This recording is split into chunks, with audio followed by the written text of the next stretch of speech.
ჩინურმა ტექნოლოგიურმა გიგანტმა Xiaomi-მ, რომელიც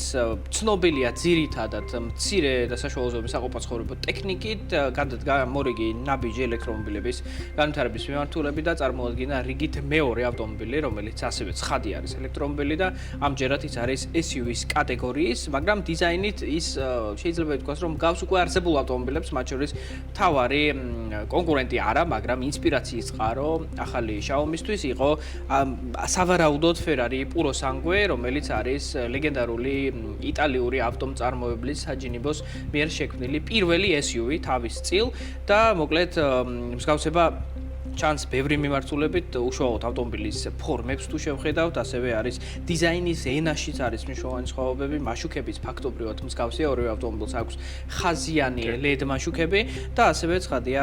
ყველაფერი აისახება თვლებზე და კვენ დეტალებზე, რომელიც არის გამოყენებული. ამ ავტომობილს ჰქვია YU7 და მისი შექმნისას, როგორც ვთქვი, ალბათ ჩინელებს ბევრი არ ვფიქრიათ, რადგან არსებობს უამრავი ძალიან ლამაზი ავტომობილი, რომელთა გადმოკოპირება მათ ნამდვილად შეუძლიათ, რადგან ჩინური კომპანიებისთვის ეს უცხო საერთოდაც არ არის. თუმცა ცხადია, ამას ისინი აკეთებენ, თუ კი დიზაინი შეიძლება მსგავსი იყოს, ფასი არასდროს არ არის ჩინური ავტომობილების შემთხვევაში მსგავსი, რადგან თუ Ferrari Puro Sangue ღირს 400.000-დან 500.000-მდე, ანუ $500,000 შუალედში, დაახლოებით კომპლექტაციის მიხედვით,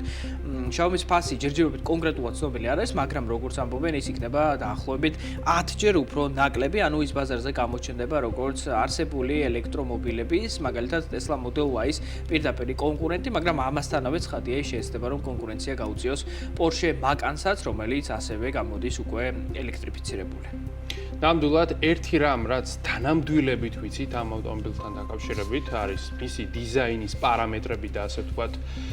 შინაარსი და სტილი, თუმცა ტექნიკური მონაცემები დიდად გასაჯაროებული არ არის, ზოგადად Xiaomi-ში არ უყვართ წინასწარ ინფორმაციის წარმოდგენა, როდესაც სრულად ჩაეშვება ავტომობილის წარმოებაში, მხოლოდ მაშინ გავიგებთ მის ტექნიკურ მონაცემებს, თუმცა გარკვეული ვარაუდების გაკეთება შეგვიძლია, რადგანაც ეს ავტომობილი ეფუძნება იმ არქიტექტურას, რომელზედაც არის დაშენებული Xiaomi-ის პირველი ელექტრომობილი, რომელიც არის სედანის კატეგორიის SU7, ხოლო ამ ავტომობილთან დაკავშირებით უკვე ყველაფერი ცნობილია, რადგანაც ის ბაზარზე არის ხელმისაწვდომი, თანაც რამდენიმე განსხვავებული კომპლექტაციით, ყველაზე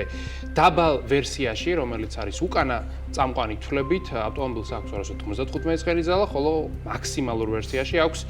665 ცხენი ზალა, ასევე არსებობს მისი, ასე ვთქვათ, ულტრა ლიმიტირებული ვერსია, ულტრა ჰქვია მას, ისევე როგორც smartphone-ების შემთხვევაში არის. ეს და ამ ავტომობილის შემთხვევაში სიმძლავრე არის დაახლოებით 1500 ცხენი ზალა. აქვე ჩვენ შეგვიძლია ვივარაუდოთ, რომ სავარაუდოდ ახალ